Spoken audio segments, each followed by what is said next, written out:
妈好吗？你们很好，就很好的。啊，我喝一下，有点渴。可是我不能喝太多，我怕我等下酒醉了。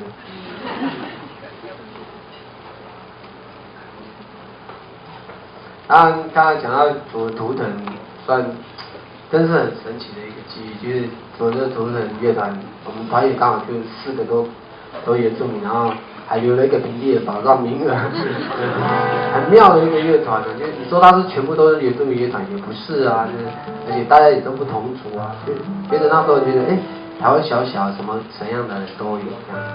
然后从那个时候也开始对自己的身份有一个。我算是反过来自己认识自己的文化，对自己生长背景，就想说，为什么我是原住民这样子？啊，为什么我会生在都兰？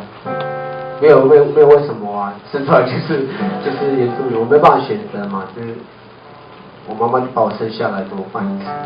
就是人都是这样子，没办法选择自己出生在什么地方，也没办法决定自己是什么人这样。然后可是原住民的身份或许在现在有一种很特殊的氛围，然后歌或许大家都很喜欢，这样或许因为这几年原住民算是意识比较抬头，然后大家也比较重视所谓的文化，就原住民的音乐开始被大家看见，但我觉得都仅此于是欣赏吧，这样子，因为大家都觉得原住民好像我是外国人啊，如果我唱原住民的歌的话，所以你听到是外国的歌曲这样，那是一种欣赏，而不是一种参与。可是我会觉得说，大家都在同一块土地上，应该你们会更喜欢才对这样。我希望大家对我的音乐是一种参与才对，我的感觉是这样。然后就想说写一张母语专辑试试看，然后就跟我的团员讲，但是在我的团员里面一直得不到共识，你知道吗？